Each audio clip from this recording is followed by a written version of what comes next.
Gracia y paz a todos los hermanos, a toda persona que escucha estas enseñanzas. Hoy vamos a estar tratando el tercer tema de la serie del tabernáculo. El primero se tituló precisamente del tabernáculo, el segundo se llamó el fundamento, la base del tabernáculo. Y ahora vamos a estar hablando, lo he titulado la llave de David. Pues de pronto el nombre no parezca como directamente relacionado, pero el tema sí está relacionado con la edificación del tabernáculo, la edificación del lugar de morada de nuestro Dios. Vamos a hablar primero, pedir la misericordia del Señor. Señor Dios y Padre Santo, venimos ante ti, Señor, en el nombre de Jesús. A ti, Señor Jesús, te reconocemos como nuestro Dios, como nuestro Señor, como nuestro Salvador. Creemos, Señor, que tú eres Dios Todopoderoso, que te hiciste hombre y viniste a este mundo a dar tu vida por nosotros, sujetándote en obediencia al Padre y humillándote aún hasta la muerte y muerte de cruz, siendo obediente aún hasta la muerte. Por eso te ha sido dado el nombre que es sobre todo nombre, el nombre ante el cual se dobla toda rodilla en el cielo, en la tierra y debajo de la tierra. Señor, dependemos completamente de ti, dependemos del obrar de tu Espíritu Santo, de lo que tú obtuviste para nosotros en la cruz del Calvario, Señor. Todo aquello por lo cual tú pagaste, dando tu vida, derramando tu sangre en redención por nuestras vidas, Señor. Te pido que en los próximos minutos, Señor, seas tú quien hable, que sean las palabras que proceden de tu boca, Señor, para edificar tu casa, para exhortar también y animar a los hermanos. Sobre todo, Señor, cumplir ese propósito eterno de reunir el propósito eterno del Padre de reunir en ti todas las cosas. Padre, sí, que se cumplan tus propósitos, Señor, y que esta palabra obre el bien para el cual tú la has enviado, Señor. Te pido que en ninguna manera tú obras, explique, Señor, que tú obres para que en ninguna manera sea yo estorbo para lo que tú quieres hablar a tu iglesia, lo que quieres hablar a tus hijos. Habla tú, Señor. Traigo todos mis pensamientos cautivos bajo la obediencia a Cristo. Me sujeto a ti, Señor, en el nombre de Jesús. Amén. Amén. Entonces, como les decía el título, el nombre del tema hoy lo he llamado la llave de David. Y en lo que vamos desarrollando el tema vamos a ver por qué lo llamamos la llave de David. Pero con respecto precisamente a eso hay algo que es importante, que nosotros muchas veces de verdad somos muy descuidados en la forma como tratamos las escrituras y por esa misma razón nos perdemos mucho, pero muchísimo de la gran riqueza que hay en ella, de los grandes tesoros que hay en la palabra. Hay unos textos que usualmente los leo, hay que repetirlos constantemente. ¿Por qué? Porque pues miramos, como decía, al Antiguo Testamento. ¿Por qué hablamos de estas cosas si son del Antiguo Testamento? Porque ellas nos dan unos aspectos de Cristo que podrían pasar desapercibidos si nosotros no miramos lo que dice la palabra. Dice precisamente por eso los textos que tengo aquí. El uno está en Hebreos 10, versículo 1, dice: porque la ley, teniendo la sombra de los bienes venideros, no la imagen misma de las cosas, nunca puede, por los mismos sacrificios que se ofrecen continuamente cada año, hacer perfectos a los que se acercan. Me importa esa frase específica que dice ahí, dice, porque la ley, teniendo la sombra de los bienes venideros, no la imagen misma de las cosas.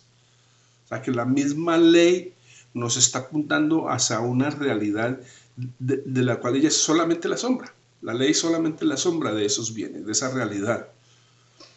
En Romanos 15:4 dice, hablando de todo lo que fue escrito, de lo que habló el Padre, lo que Dios el Padre habló a nuestros padres por medio de los profetas, dice, porque las cosas que se escribieron antes, o sea, esas que el Padre habló por medio de los profetas, que es el Antiguo Testamento, dice, esas cosas que se escribieron antes para nuestra enseñanza se escribieron, a fin de que por la paciencia y la consolación de las Escrituras tengamos esperanza. Y luego en 1 Corintios 10:11 dice, y estas cosas les acontecieron como ejemplo, y están escritas para amonestarnos a nosotros, a quienes han alcanzado los fines de los siglos. O sea, hay un propósito eterno en Dios y hay un pacto, sí, hay unos acuerdos, unos pactos que el Señor establece con su pueblo, con los que son su pueblo, con los que son la expresión de Él, con los que son su reino. Entonces aquí está hablando, lo leímos ahorita acerca de la ley, ese es el pacto antiguo. Esa es la expresión del reino de Dios en ese tiempo, en ese momento, porque no había llegado todavía el cumplimiento de los tiempos. El cumplimiento de los tiempos se inicia con el retorno, con la venida de Jesús. Estas cosas fueron escritas para amonestarnos a quienes han alcanzado los fines de los siglos. Y luego en Hebreos 8:5, hablando nuevamente acerca de lo que es la ley, acerca de las cosas del Antiguo Testamento, dice: los cuales sirven a lo que es figura y sombra de las cosas celestiales.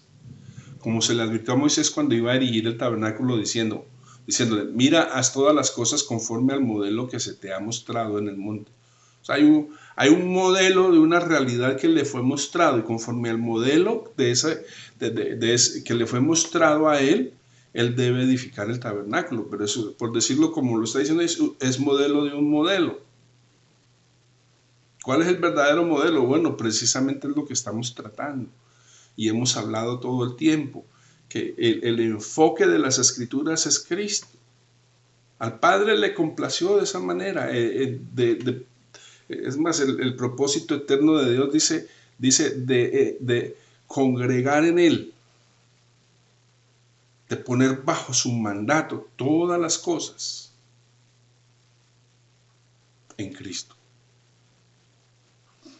Entonces, estos textos los estamos citando constantemente porque precisamente eso, para señalar que lo que estamos leyendo es sombra y figura de una realidad, y esa sombra y figura nos da unos aspectos que nos ayuda a entender mucho más a Cristo, que nos ayuda a entender cuál es su... Y eso es lo que muchísima gente no alcanza a entender. Por eso tenemos tantos conflictos dentro de la iglesia y tantas herejías o... ¿cuál es la palabra apropiada? Bueno, tanta gente que se separa de la verdad, apostasías. ¿Por qué? Porque rehúsan ver lo que la palabra dice. Entonces hay algunos que quieren quedarse allá en lo que dice el Antiguo Testamento porque y es en la manera como está ahí escrito literalmente, no entendiendo que para nosotros en este tiempo eso es sombra y figura. Esa no es la realidad. La realidad es Cristo. Esa fue la realidad de Israel en un tiempo. Pero toda esa realidad les estaba señalando a ellos algo importante. ¿Qué les estaba señalando? Que venía alguien en quien se iban a cumplir todas esas cosas. Y quien iba a cumplir todas esas cosas. Y él mismo lo dijo cuando muere en la cruz, dice: consumado es. Entonces decimos todo esto, esos textos que leímos ahorita, para aclarar eso y entender bien claro también lo que hemos hablado muchas veces, de que Jesucristo, Él es el eje, Él es la razón de la Biblia.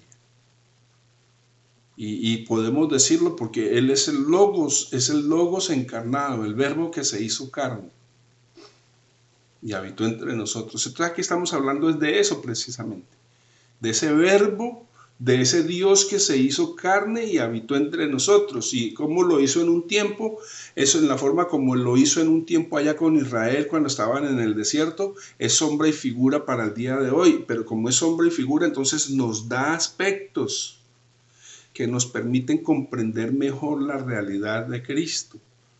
Así como un buen plano, una buena maqueta dan claridad acerca de la realidad que es el edificio que se está construyendo, pero se está construyendo fundamentado o basado en ese plan, en ese modelo que ha sido hecho. Este es el tercer mensaje de esta serie. Hablamos en un momento del tabernáculo en su totalidad, tabernáculo como casa, como lugar de habitación de Dios, como lo que Él ha determinado que debe ser para el lugar de su morada. De eso hemos hablado en otros momentos.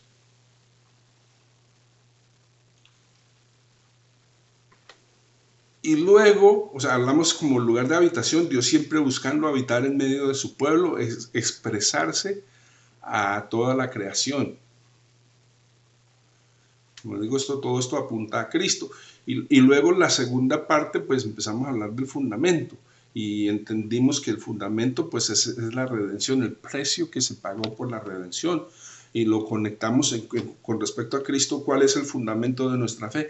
Bueno, sin redención, sin derramamiento de sangre, no hubiera habido redención, no hubiéramos sido redimidos, ¿no?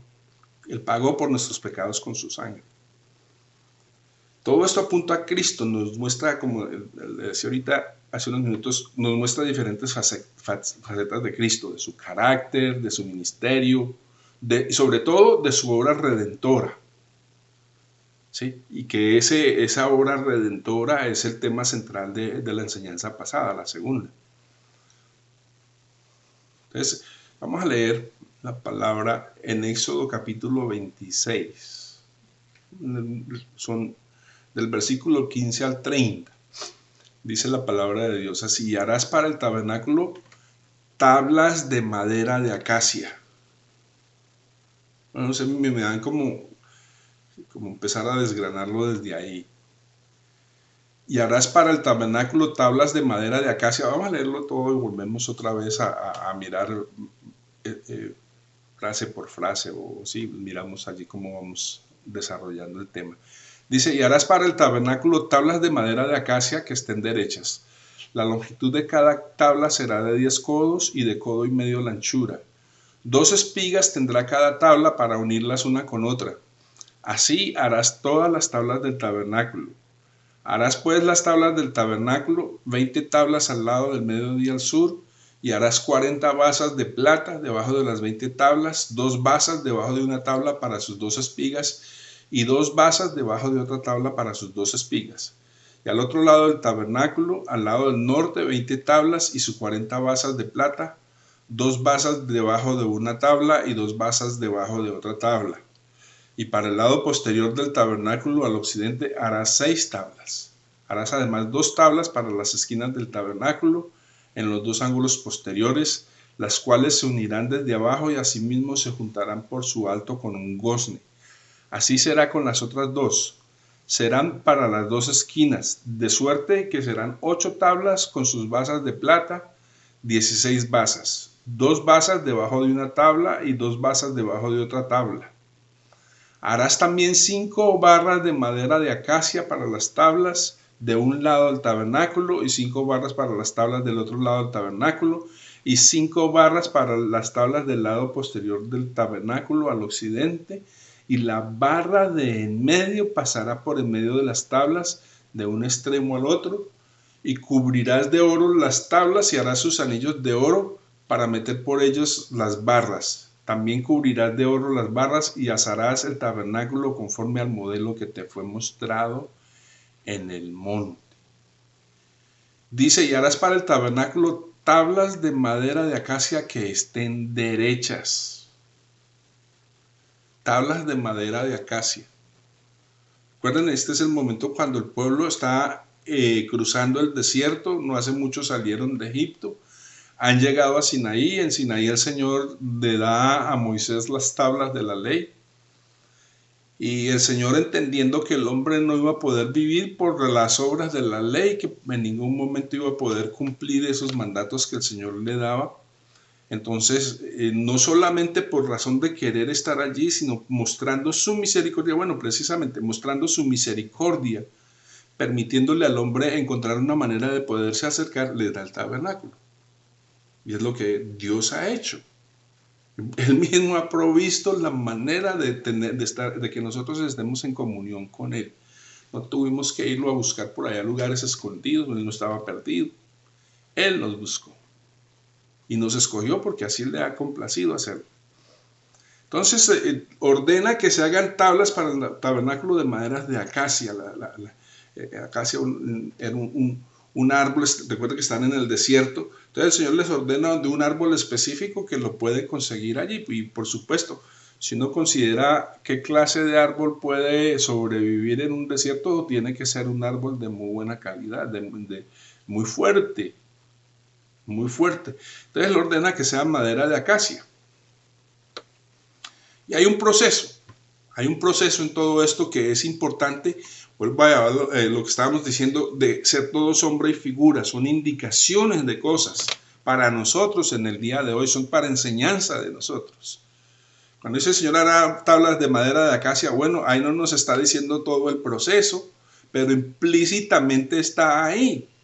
Está diciendo madera de acacia, o sea, no es cualquier cosa que al hombre se le antojó, sino específicamente madera y de un árbol determinado que él escogió.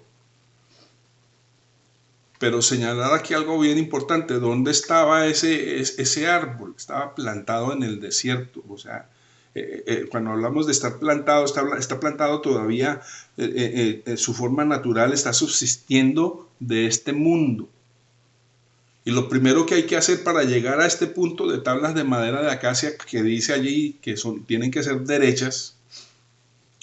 Una vez vi un video de cómo se escoge un árbol para madera y tiene que ser derecho, no puede tener ninguna comba porque si no, no sirve para madera.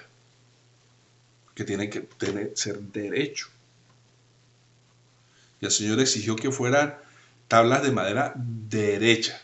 Entonces hay un proceso que se inicia precisamente con la cortada de ese árbol. Y repito, sombra y figura, ¿qué nos está hablando? Que ese árbol es arrancado, ya deja de tener su fundamento en este mundo, ya esas no son sus raíces. Y nos está hablando a nosotros. Está hablando de nosotros ser arrancados de este mundo, ser desarraigados, de ya no sostenernos por los, entre comillas, nutrientes del mundo, es decir, nuestra mente y nuestro corazón no tienen por qué estarse alimentando más de lo que sale de la boca de los hombres, de las enseñanzas que hay en este mundo.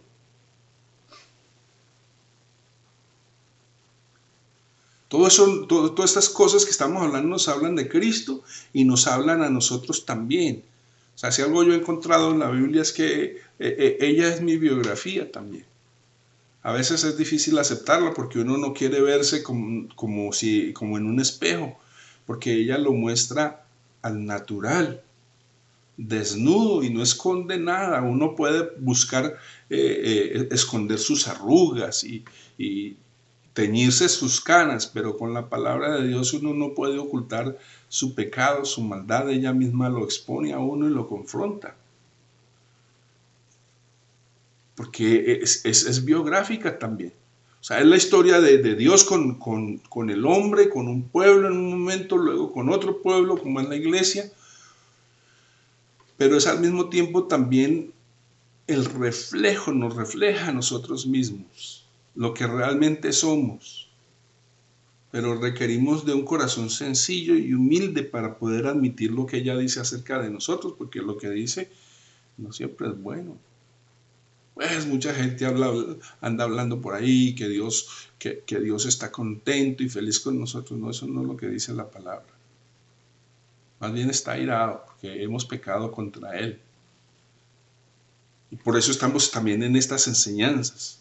Porque este es el medio, el método que Dios utilizó para poder, por decirlo así, obviar esa parte. O lograr que a ese hombre pecador y malvado se le pudiera imputar una justicia. Para eso fue dado el tabernáculo. Para que allí se ofreciera una víctima inocente que muriera en sustitución, en reemplazo del que había pecado. Todo esto nos habla de Cristo y nos habla de la vida cristiana. Nos habla de ser conformados a la imagen de Cristo y de no vivir más conforme a la vieja naturaleza. Esas tablas son, primero es ese árbol cortado, arrancado. Ya su sustento no está más en este mundo, no tiene ningún nutriente de este mundo. Por decirlo así, ha entrado en un proceso de muerte. Y de eso nos habla el Nuevo Testamento. Pablo habla muchísimo acerca de eso, de la necesidad de pasar por ese proceso de muerte. Nos habla de la cruz. Ahora este árbol, el árbol de acacia, pues por supuesto es de madera resistente a las inclemencias del tiempo. O sea que tiene en sí su propia inmunización contra los elementos. Y esto es importante también, sobre todo en estos tiempos, donde se están dando unas situaciones que se ve, que se está haciendo como obvio que hay cosas que no vamos a poder aplicar aún en la agricultura, sino que vamos a tener que retornar a tiempos donde, así como hay la inmunización natural de las plantas, de los árboles. Pero ese no es el tema ahorita. El asunto es que este árbol, pues supuestamente tiene su propia inmunización porque sobrevivió en condiciones difíciles, de extremo calor.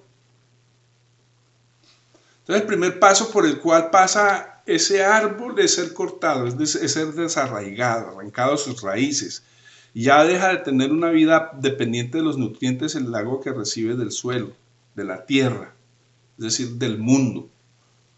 O sea que se muere para el mundo. Aquí no está hablando de nuevo nacimiento. Ya no depende más de él. Y eso equivale a despojarnos, a nosotros ser despojados del viejo hombre, de ya no tener más la vida natural, la vida del mundo. Dice Efesios 4:22, en cuanto a la pasada manera de vivir despojados del viejo hombre, que está viciado conforme a los deseos engañosos. Estamos hablando que hay un proceso, y el primer proceso es que ya no se sostiene de los nutrientes que este mundo le da. Y hay un proceso completo. Este árbol ahora ya ha sido arrancado, ahora pues hay que arrancarle cada rama que no, de la que no se va a hacer uso, por lo menos no para las tablas, y dejar el tronco, y ese tronco hay que dejarlo secar, ¿no? O sea, que se le extraiga, ojo, esta parte le he estado recalcando bastante en otras enseñanzas y vale la pena hacerlo también aquí, que es, o sea, ya es todo ese nutriente, esa savia que había extraído de lo que recibía de la tierra, del mundo, pues al ser expuesto al sol es para precisamente extraer todo eso. Y fíjense que aún en lo físico también aplica, porque la palabra de Dios dice que carne ni sangre le darán el reino de los cielos. Pero entonces hay una parte que va a ser revestida de gloria, y el Señor habla de huesos secos que serán revestidos de carne. Entonces pues, se puede asumir que esos huesos van a levantarse, van a ser revestidos con un cuerpo glorioso.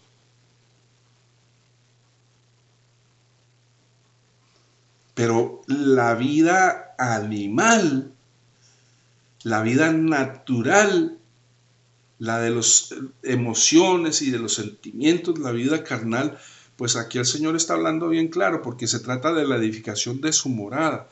Y para eso pues se requieren unas paredes. Esas paredes van, en el caso del tabernáculo, van a ser hechas de madera.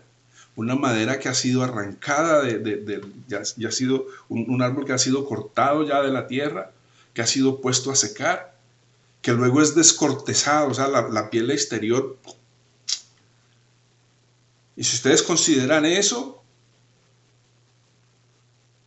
o sea, ya quedó expuesto ese arbolito.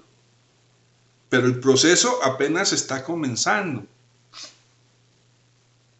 Y bueno, hay que aclararlo aquí. Si alguno de ustedes que está oyendo no ha pasado por esos procesos, uy, Dios mío, hay que tenerle compasión a usted. Porque tenemos que ser procesados, tenemos que ser completamente despojados del viejo hombre para ser parte de ese reino. Entonces hay un proceso, y parte de ese proceso, bueno, arrancados, despojados de la vestidura exterior. Y luego sigue otro proceso, y todavía, y doloroso en toda manera, ser cortado, pasar por la sierra. Bueno, en ese tiempo no habían sierras eléctricas, así que tenía que ser, no sé, me imagino que como uno ha visto por ahí en películas, es bueno, he visto las sierras grandes de todas maneras, que tienen que ser manejadas entre dos personas. Pero ir cortando, cortando, cortando, el Señor removiendo y dándonos forma. O sea, las aflicciones tienen un propósito. Es más, él dijo que por aflicciones aprendió la obediencia. Y nosotros queremos escapar de ellas. Y queremos creer ese mensaje de hoy en día. ese mensaje motivacional que le dice a uno que no vamos a pasar por dolor ni angustia, o ese otro que habla que tenemos que ser prósperos y estar felices en todo tiempo. Eso no quiere decir que debemos andar en tristeza. La palabra de Dios dice, el gozo del Señor es mi fortaleza. Y el gozo no es lo mismo que la felicidad, eso no son dos cosas muy diferentes. La felicidad es un estado temporal y tiene que ver con las emociones y los sentimientos. El gozo no, el gozo es un asunto espiritual y es permanente. Y el gozo no es necesariamente una manifestación exterior, no. Y fíjense que va ligado el gozo y la paz. Porque es más bien apacible. ¿Hay expresiones de júbilo? Sí, las puede haber. Pero el tenerlas no me hace más espiritual. ¿Sí? El tenerlas es más una expresión de las emociones. Si está bien, nos podemos emocionar por tener lo que el Señor nos está dando. Pero hay que tener cuidado de no confundir una cosa con la otra y no ser manejado por esas emociones. Entonces tenemos que pasar por ese proceso. Desarraigados, despojados, y luego tenemos que ser cortados en otras formas que la palabra del Señor habla de ser pasados por el trillo, como ocurre con el trigo, por ejemplo, donde tenemos que ser molidos, y eso habla acerca de Jesús también. Dice que el molido fue por nuestras transgresiones.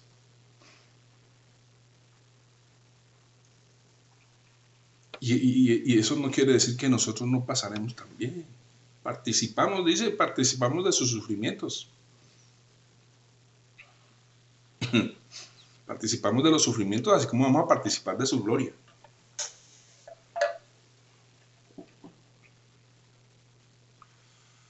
Entonces viene ese proceso de cortar las tablas, y recuerden, no es un solo corte, ¿no? Porque hay que hacerlo el corte a la medida y asegurarse que todas tengan la misma medida. Eso es tremendo. Nosotros nos enorgullecemos de lo que somos físicamente, lo que hacemos en el exterior, de nuestros títulos, de la familia donde provenimos, todo eso, pero aquí el Señor nos dice que de todo eso nos tenemos que despojar, y Pablo lo dice, y yo todo eso lo considero como pérdida. Malo, literalmente lo que dice es que lo considera como estiércol, comparado con ganarse a Cristo. Pero nosotros venimos a Cristo, supuestamente venimos a Cristo, y todavía queremos defender todo lo que es del viejo hombre, la familia de donde venimos, el mismo pueblo, la misma nación de donde venimos, nos enorgullecemos de eso. Los títulos, las riquezas que poseemos, el estatus, la posición social, nuestra popularidad. Aquí les tengo que recordar que Jesús no fue una persona muy popular. Sí hubo momentos en que lo seguían multitudes, pero cuando se llegó la hora, lo abandonaron todos. Perdón.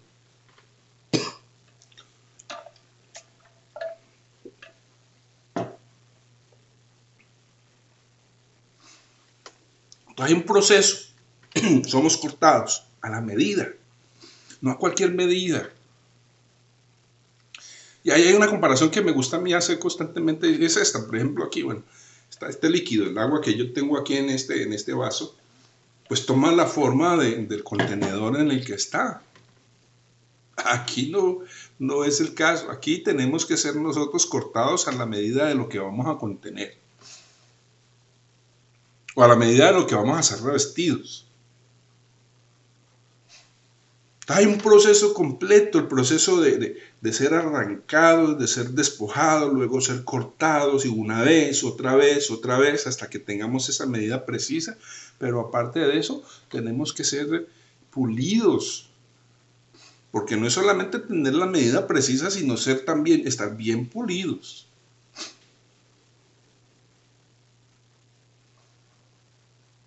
¿Qué es lo que dice la palabra? Dice en Romanos 6, versículos 6 y 7, dice: sabiendo esto, que nuestro viejo hombre fue crucificado juntamente con él, que está hablando de eso, precisamente. de morir para este mundo, de no seguir siendo sustentado por las opiniones, por las creencias, por los mitos, por las religiones, por las filosofías, por las ideologías de este mundo, no. Sabiendo esto, que nuestro viejo hombre fue crucificado juntamente con él para que el cuerpo del pecado sea destruido, a fin de que no sirvamos al pecado, porque el que ha muerto ha sido justificado del pecado. Y vale la pena, yo voy a repetir eso por razón de los puestos que hay muchos de ustedes a todas esas enseñanzas que están abundando ahora. ¿Qué es lo que dice allí? Voy a leerlo todo, pero voy a enfatizar esa frase. Dice, sabiendo esto, que nuestro viejo hombre fue crucificado juntamente con él, para que el cuerpo del pecado sea destruido, a fin de que no sirvamos más al pecado, porque el que ha muerto ha sido justificado del pecado. Así que estos legalistas que quieren imponer la ley, ahora no hemos sido salvos para ir y hacer lo que se nos antoja. Si verdaderamente somos salvos, pues estamos muertos al pecado, entonces no vamos a ir a pecar. El que ha muerto ha sido justificado del pecado. Recuerden, estamos hablando de las tablas del tabernáculo. Pero es que a nosotros el Señor nos llama piedras vivas. Nosotros somos como esas tablas que tenemos que... O sea, estamos hablando de sombra y figura. Esas son sombra y figura de lo que somos nosotros. Cada uno de nosotros como miembros de su iglesia, como piedras vivas. Ahora, la iglesia es un organismo vivo. Dice, entonces estamos hablando de esas tablas. Las tablas tienen que pasar por ese proceso y lijada y todo eso, y parte de eso, ¿saben por qué? Porque tenemos que encajar el uno con el otro también. Por eso a veces nos toca lidiar con un hermanito lija. ¿Quién lo mandó? O el hermanito buril. ¿Quién lo puso ahí? El Señor. Para darnos la forma que Él quiere darnos.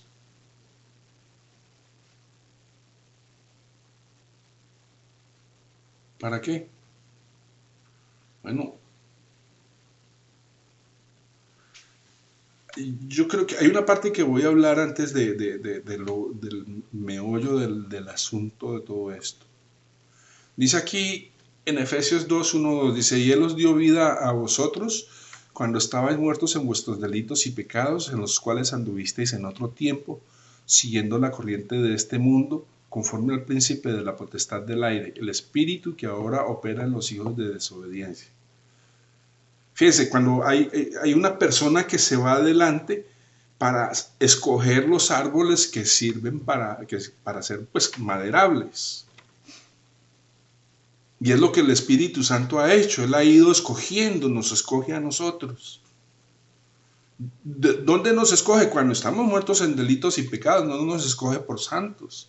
Oh, ahí está listo la tabla. No, Él vio un árbol. El resultado final lo está viendo, claro, al fin y al cabo es Dios omnipotente, omnipresente y omnisciente. El resultado final, porque además Él es el que lo va a ejecutar. Por eso, cuando habla de que no nos angustiemos, estoy parafraseando, por las aflicciones del tiempo presente. ¿Por qué no? Porque Él tiene el control y Él sabe para dónde nos está llevando y sabe qué es lo que está produciendo en nosotros. Así que podemos tener esa certeza. El Espíritu Santo es el instrumento que el Señor ha usado para traernos a Él.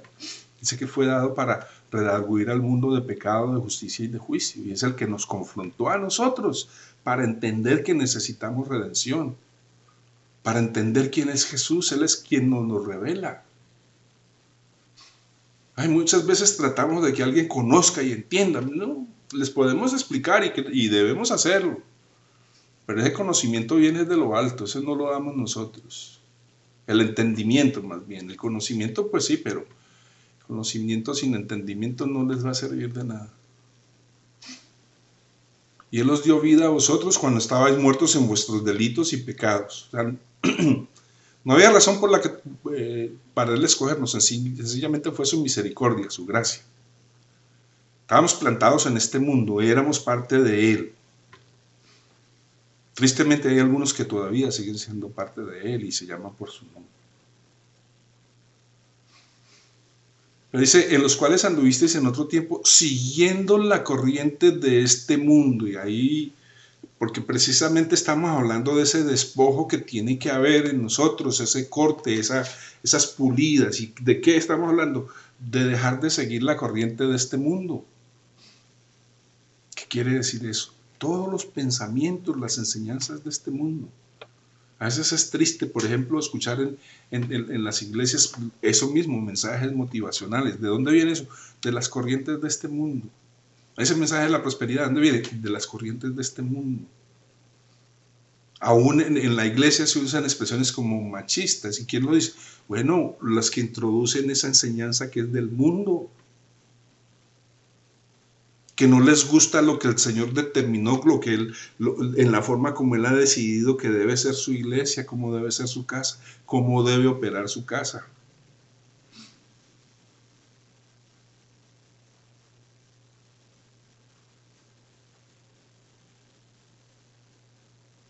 Dicen en Hechos 14, 22, está hablando acerca de Pablo, de algunas cosas, pero entonces lo que yo quiero señalar es al final, dice, confirmando los ánimos de los discípulos, exhortándoles a que permaneciesen en la fe y diciéndoles, es necesario que a través de muchas tribulaciones entremos en el reino de Dios.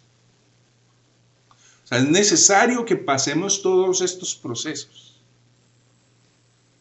Hay personas que, oiga, hasta se ponen títulos, pero no han sido procesadas. Entre comillas, apóstoles, que nunca han sido procesados y que no han conocido a Cristo. Porque un requisito es haber visto a Cristo. Pablo dice, el último de los apóstoles, yo como un abortivo se me presentó. Hay muchos que dicen que lo han visto y entonces describen un hombre de ojos claros, de piel muy clara, cabello largo, y eso suena como muy bonito, muy romántico porque nos han vendido esa idea. Pero el que sí lo vio verdaderamente, uno, Pablo, que dice que lo rodeó una nube, dice que cayó. Y no solamente eso, sino que quedó ciego. Y cuando vemos la descripción de Juan, que Juan se recostó en su pecho, y cuando lo vuelve a ver estando en la isla de Patmos, que dice que estando en el espíritu lo vio, dice que cayó como muerto. ¿Por qué? Porque no podía resistir la visión. Entonces estos habladores vienen y nos dicen que estuvieron con el Señor y se sentaron a la mesa y comieron un tremendo banquete con este ojiazul, de cabello así y así. Hombre, eso me recuerda de una frase que usaba un predicador buenísimo, el predicador Leonard Ravenhill, él usaba, o sea, quedaban con los ojos, con la eternidad estampada en sus ojos. Esto no, avaricia, ambición, codicia es lo que abunda en la mayoría de ellos. Es necesario que a través de muchas tribulaciones entremos en el reino de Dios, porque se nos tiene que dar forma. Y lamentablemente somos así, no somos la clase de gente, el ser humano, lamentablemente de verdad. No aprendemos por convicción, sino la mayoría aprendemos es por aflicción. Hay un propósito, tenemos que ser cortados, despojados, luego cortados, o sea, arrancados, desarraigados, despojados, luego cortados a la medida y luego pulidos. Yo no sé cuántos de ustedes habrán visto el proceso de un mueble en madera fina. Se pule, se le trabaja, corte aquí, corte allá, con un buril, con la sierra, con torno a veces. Pero se van arrancando muchas partes de esa madera, muchas cosas que ya no sirve. A veces uno mira y son pedazos de, uy, qué pesar de ese poco de madera, pero es que estorba. Porque no es parte del plan, del modelo.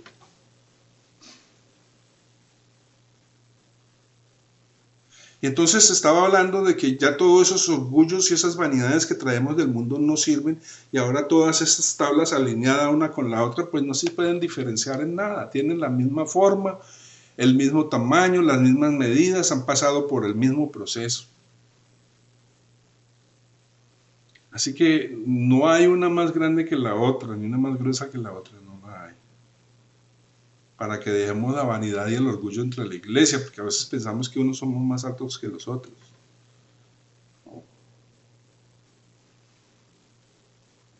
Pero hablando de unas piezas diferentes, hay unas piezas diferentes. Allá en el tabernáculo, y hoy vamos a hablar de ellas. Dice, ay, se me perdió el texto. Bueno, viene de allí mismo de Éxodo, del capítulo 26 de Éxodo.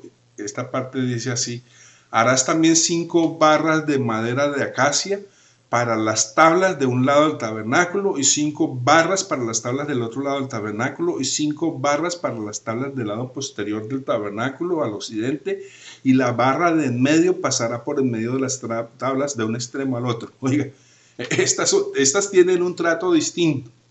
O sea, en muchas cosas es el mismo trato, pero va un poco más allá. Para hacer 5 barras, y esas sí que quedan en nada, solamente en el grosor que tenga, pero la mayor parte de la madera de eso ya no está ahí, ya no es parte de su existencia. O sea, fueron desarraigadas, fueron despojadas, fueron cortadas. No sé cómo lo harían en esos tiempos, pero pues yo he visto el proceso del torno, y del torno no salen las piezas enteritas, sino eso es como a pellizcos, por decirlo de una manera. Y sí, lo que pasa es que son rápidos en el torno, pero eso es como a pellizcos. Y yo no sé a cuántos de ustedes les tocó crianza a pellizcos, pero a algunos de nosotros nos tocó. Recuerdo de niño, mi abuela paterna iba todos los días a misa por la tarde, y lo llevaban a uno a rezar el rosario, y uno no podía ni pelar los dientes mientras estaba rezando el rosario, pero si no sentía el pellizco. Y eso sí tiene su manera de pulirlo a uno, de enseñarlo. Entonces, en realidad es lo que es un torno. Se coge el buril se me olvida el nombre ahorita de esa pieza. ¿Y qué es lo que va haciendo? Arrancando pedacitos de madera. Lo que pasa es que la pieza está girando tan rápido que salen son montones, pero eso es uno por uno que está saliendo, pedacitos que sobran, hasta que esté completamente redondo. Eso sí que es un proceso de despojamiento, de eliminación del viejo hombre. Ahí sí no le queda, pero es nada. Los otros por lo menos son anchos, ¿no? Pero aquí es solamente la barra. Pero fíjense que es importante, dice, harás también 5 barras de madera de acacia para las tablas de un lado del tabernáculo, y 5 barras para las tablas del otro lado del tabernáculo, y 5 barras para las tablas del lado posterior al occidente. Y la barra de en medio pasará por en medio de las tablas de un extremo al otro. Es supremamente importante entender lo que son esas barras, que esas barras le dan cohesión a esas tablas. Porque cada tabla por sí misma no van a ser una pared, no van a ser una unidad, van a ser una tabla puesta sobre una plancha ahí de plata, que hablábamos que ese fundamento es la redención, pero va a estar sola. Y puede ser tumbada, puede ser movida por cualquier viento. La palabra dice de ser movidos por vientos de doctrina. Y si no hay esa cohesión, pues es lo que va a ocurrir. Cualquier viento la puede tumbar. Por sí sola esa tabla no tendrá ninguna fuerza. No tiene la solidez para sostenerse por sí misma. No es solamente que porque se vaya a hundir en la arena, para lo cual vuelvo y repito, es la plata, la plancha de plata, sino que también es para que por ese medio de esa cohesión resista a los vientos, a las corrientes. Para eso son esas barras. Y dice que hay una que va por en medio de ellas, o sea, todas las tablas tenían que tener un orificio por donde iban a meter estas barras. Sí, esta barra, una. ¿De qué está hablando eso? Recuerden que estamos diciendo que todo eso es sombra y figura. Se le llama tipología en el estudio bíblico. Entonces dice, ¿qué es lo que dice el Señor acerca de eso? En Efesios dice, y Él mismo constituyó a unos apóstoles, a otros profetas, a otros evangelistas, a otros pastores y maestros, dice, a fin de perfeccionar a los santos para la obra del ministerio, para la edificación del cuerpo de Cristo. O sea, no es por capricho, ¿no? Tiene un propósito. Está bien, están las tablas, pero están estas 5 barras que ejercen una función que dice perfeccionar a los santos para la obra del ministerio, para la edificación del cuerpo de Cristo, o sea, la casa de Dios, el lugar de su morada. Las tablas sueltas no hacen la casa porque facilito se caen para un lado o para el otro. Pero si están juntas así, unidas por esas barras le dan esa cohesión, esa firmeza. Y fíjese, exteriormente son 4. Pero hay una que va por todo el interior. Vuelvo y leo, y él mismo constituyó a unos apóstoles, a otros profetas, a otros evangelistas, a otros pastores y maestros, a fin de perfeccionar. ¿Cuántas barras? 5. 4 por fuera, 1 por dentro.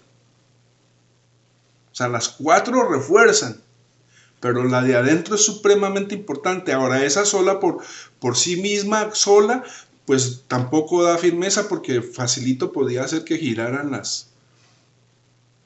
Y es lo que ocurre, que muchos andan por ahí sin las otras barras, entonces son movidos, son llevados y están, ¿cómo se le dice a eso? Entre sí y no, en un sub y baja.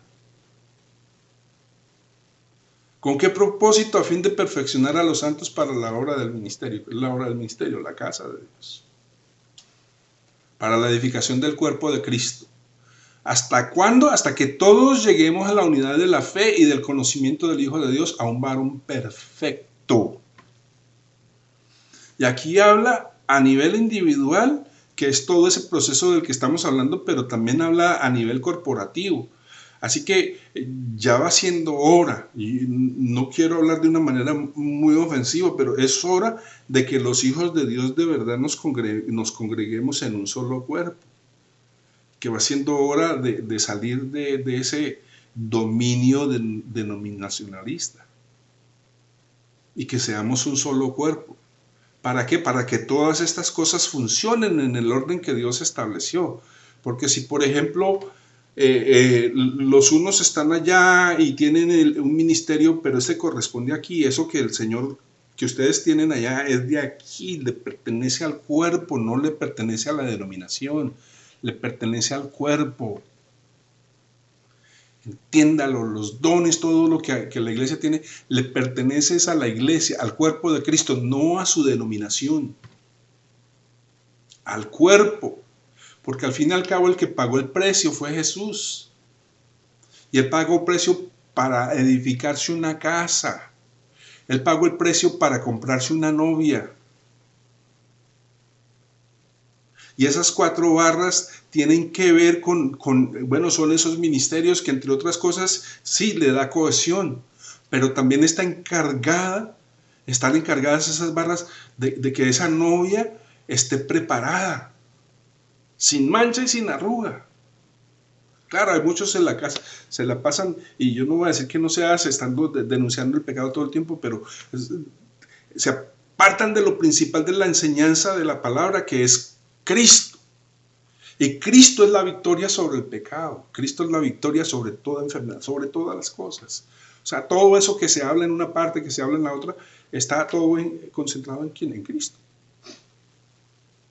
Entonces aquí habla de 5 barras y hay una esencial, dice allí, que se tiene que pasar por el medio. Pasará por el medio de las tablas de un extremo al otro. Es el ministerio apostólico.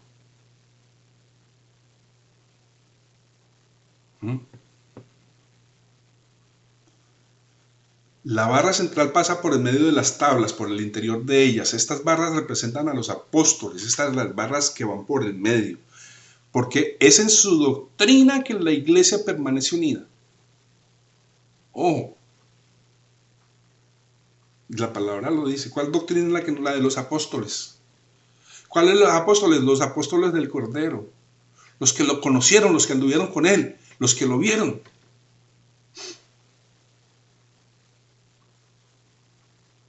Estoy diciendo que no hay apóstoles, no estoy diciendo ni una cosa ni la otra. Hay muchos, yo he conocido varios que se hacen llamar apóstoles, pero pues no lo son. No lo son. El único que conozco que hubiera podido serlo, porque sí, porque pues él aclaró enseñanza, doctrina y todo eso, pero nunca se llamó a sí mismo eso. Y yo tampoco lo voy a llamar eso, porque pues el Señor no le dio ese título. Pero ejercía la función de enseñar, de traer doctrina, de establecer iglesias en el orden bíblico, no para su denominación, no. Estableciendo a Cristo siempre como cabeza.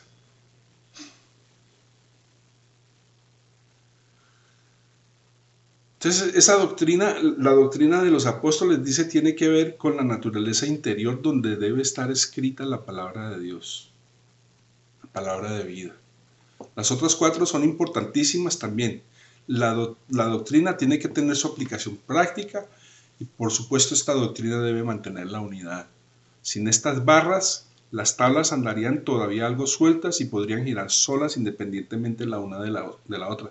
Pero estas cuatro barras fortalecen la unidad de las tablas para hacerlas una pared fuerte, sólida en la casa de Dios. ¿Okay? Aquí estamos hablando todavía del aspecto puramente natural, o sea, estamos hablando del proceso por el cual tienen que pasar y en cierto sentido también la función, pero esa función no puede ser ejercida hasta que no se cumpla el otro requisito. ¿Cuál es ese requisito? Vamos a leer algo aquí que es importante, parece un poquito fuera de lugar, pero ya verán que no. Dice Apocalipsis capítulo 3 versículo 7, escribe al ángel de la iglesia en Filadelfia, esto dice el santo, el verdadero, el que tiene la llave de David, el que abre y ninguno cierra, y cierra y ninguno abre. Y bueno, y hay gente que ha especulado con este asunto de la llave de David, y uno lee, yo estuve leyendo incluso de pronto comentaristas muy reconocidos, y uno no los va a descartar porque pues no entendieron algo, pero se especula mucho.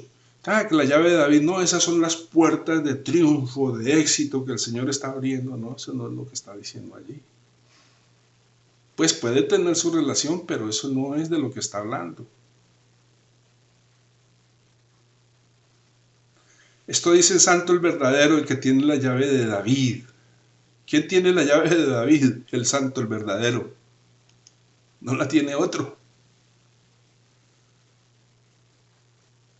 El que abre y ninguno cierra y cierra y ninguno abre. ¿A qué se refiere con la llave de David? Entonces vamos a leer lo que dice David. Le habló David a su hijo. Le está hablando acerca pues ya lo está preparando para que asuma el poder y todo eso. Entonces le habla y dice, he aquí yo con grandes esfuerzos he preparado para la casa de Yahvé 100,000 talentos de oro y 1,000,000 de talentos de plata y bronce y hierro sin medida porque es mucho. Asimismo he preparado madera y piedra, a lo cual tú añadirás. Consideren eso, 100,000 talentos de oro. En otra de las enseñanzas lo mencioné, un amigo decidió hacer la cuenta de cuánto oro era eso, y al hacer la cuenta dijo se necesitarían 95 tractomulas, o trailers, o no sé cómo lo llamen en su país, pero en Estados Unidos también se le llama 18-wheeler, o sea, de 18 ruedas. Ese tipo de camión, 95 de ellos es lo que se requeriría para transportar 100,000 talentos de oro.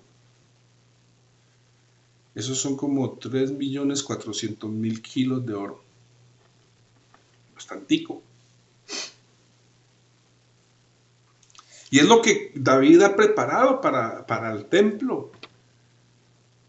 Pero pues eso tiene que tener un lugar donde almacenarlo, ¿no? Porque no lo podían dejar expuesto por ahí, aunque pues gracias a Dios Israel como que por lo menos en ese tiempo todavía era muy sano en muchas cosas y no creo que alguien se atreviera a robar y sobre todo lo que estaba consagrado al Señor, pero sí era un riesgo por los enemigos que podían llegar a ser tentados a venir a robárselo.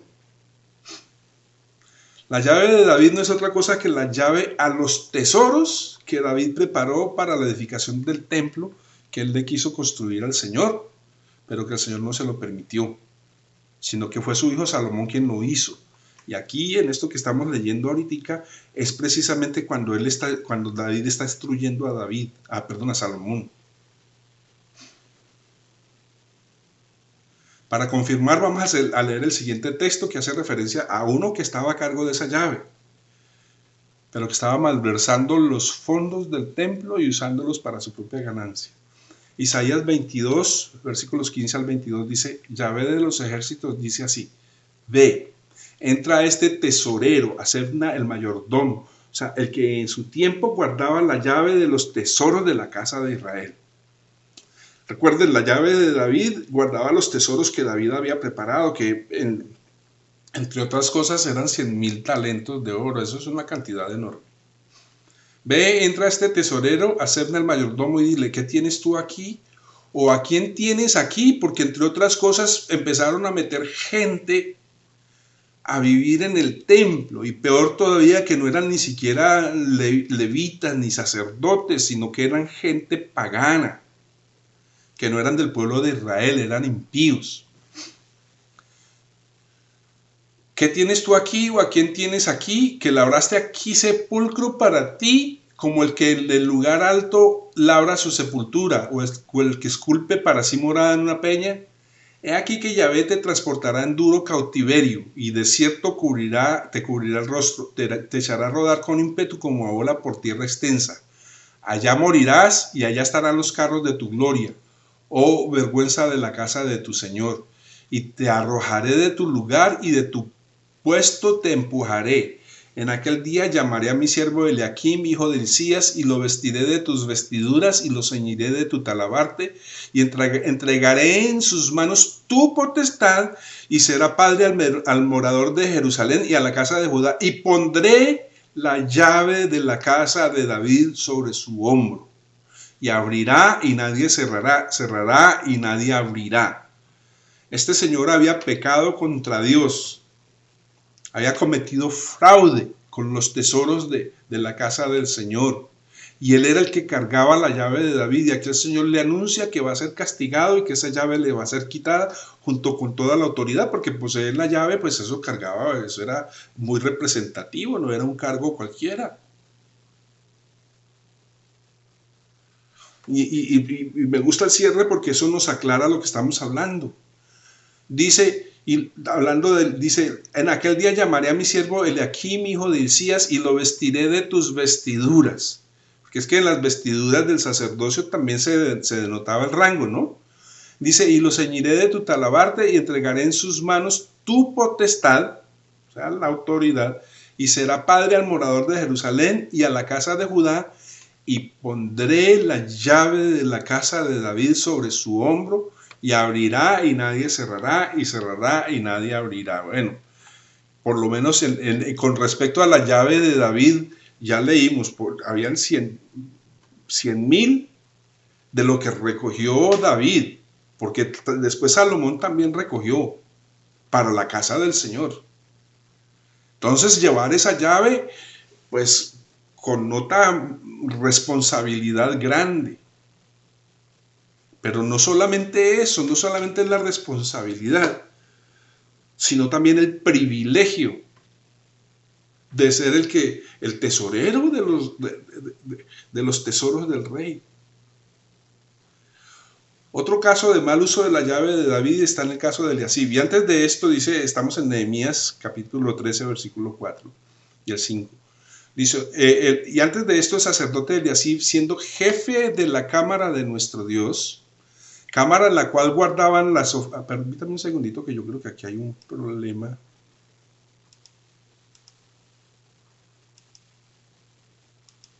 tal cual. Voy a leer otra vez. Y antes de esto, el sacerdote Eliasib, siendo jefe de la cámara de nuestro Dios, yo creo que está hablando del... Sí, es el mismo personaje. Y antes de esto, el sacerdote Eliasib, siendo jefe de la cámara de la casa de nuestro Dios, había emparentado con Tobías y le había hecho una gran cámara. ¿Recuerdan lo que les dije? Le hizo lugar de habitación en el templo.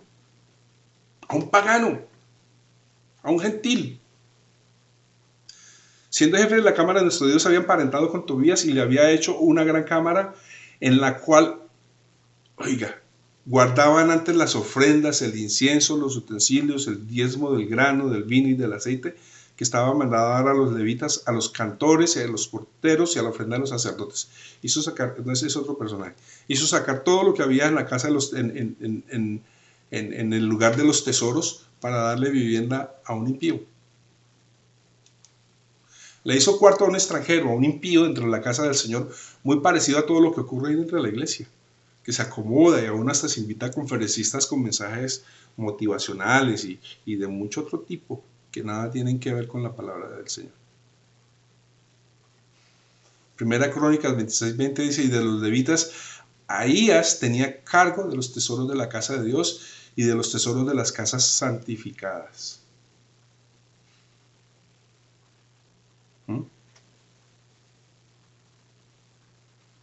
Esto es muy importante. ¿Por qué? Porque hay una parte a la cual tenemos que volver, ¿no? Entonces está el mandato de hacer estas cosas, pero yo quería leer esto porque es importante lo de la llave de David, es importantísimo que nosotros entendamos qué es verdaderamente la llave de David. No he terminado con ese aspecto. Bueno, leámoslo de una vez, sí.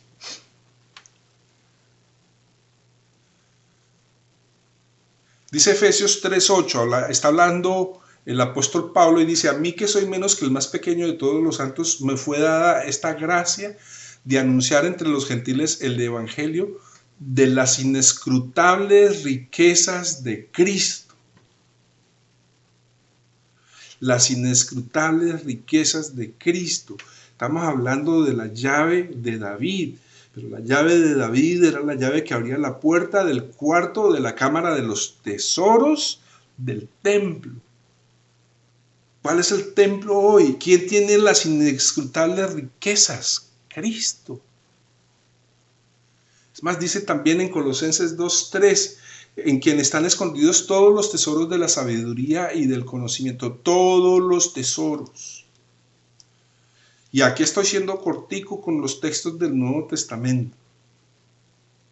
Pero todos los tesoros de la sabiduría, todo está en Cristo. Y esto lo traigo aquí porque, ¿qué pasa? Aquellas tablas que tuvieron que pasar por ese proceso tan difícil para tener una medida específica, aquellas barras que también pasaron por un proceso aún mucho más duro, más difícil, fueron hechas de esa manera con un propósito específico y era que fueran revestidas de oro. En el caso de lo que dice David, de ese oro que él preparó, que eran abundantes riquezas. Cada tabla tiene que estar revestida de ese oro. ¿Quién es el oro? Ese oro es Cristo. Él dice las inescrutables riquezas de Cristo. De esas inescrutables riquezas es que tenemos que ser revestidos y por eso pasamos procesos. Para que podamos ser revestidos, para que tomemos la forma de aquello que vamos a contener, aunque en realidad aquí es la forma de lo que nos va a revestir a nosotros. Y es importante porque aparte del hecho que ya les dije, ya aquí se perdió cualquier vanidad, cualquier orgullo, cualquier título, cualquier nombre, ahora todavía mucho más, ya no es nosotros, ya no soy yo quien vive, sino es Cristo quien vive en mí. Quien tiene que ser visible, el que tiene que ser expresado en todo tiempo es Cristo. Las tablas y las barras tienen que ser moldeadas conforme a especificaciones, permítanme la redundancia, especificaciones muy específicas, para entonces ser recubiertas de oro. Y ese oro es Cristo, un oro que fue probado y moldeado en el fuego. Y repito lo que dije anteriormente. Los líquidos toman la forma del contenedor. del recipiente que los contiene. En el caso de nosotros que somos el recipiente, tenemos que tomar la forma del contenido, y el contenido es Cristo. Y recalcar lo que ya hemos dicho anteriormente, esas tablas, esas barras fueron formadas por un proceso duro, mediante el sufrimiento, para después ni siquiera ser visibles. Lo visible es el oro, lo visible es Cristo. El que tiene que ser visto es Cristo. Las inescrutables riquezas de Cristo. Seguimos más adelante, por ahora hasta aquí, pero es la centralidad de Cristo en nuestra vida. O sea, no denle vueltas a todo lo que quieran, que la ley, que si no la ley, que si no.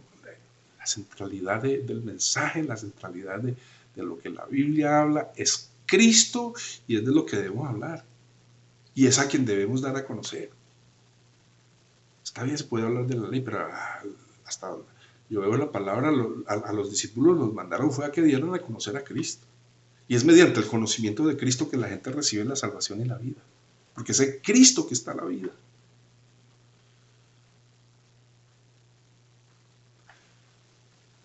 Padre, gracias por tu palabra preciosa y enriquecedora y dadora de vida. Te pido que esta palabra pues llegue a muchos lugares, a muchos rincones, sobre todo a lugares donde hay hambre y sed de ti, Señor, donde se anhela todo lo verdadero, todo lo que es de buen nombre, Señor, y tú eres de buen nombre. Gracias, Padre, en el nombre de Jesús. Amén. Amén. Que tenga buena tarde.